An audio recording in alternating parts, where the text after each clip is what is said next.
In this video, I'm going to show you how to fix the Instagram Reels liked by friends are not showing. So if this issue is happening, then first thing you want to do is check for an update for Instagram. So leave Instagram, go to Play Store, search for Instagram here. Click on Instagram and see if it needs update.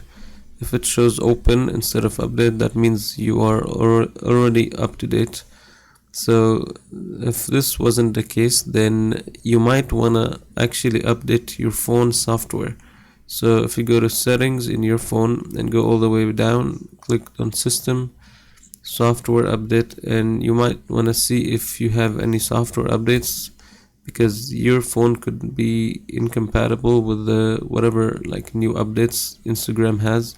So check for updates, make sure you are also up to date on your phone, and if that also doesn't solve the problem, then your last option is to try to delete and reinstall Instagram, and hopefully this should fix the issue. And that's it. Make sure to leave a like and subscribe.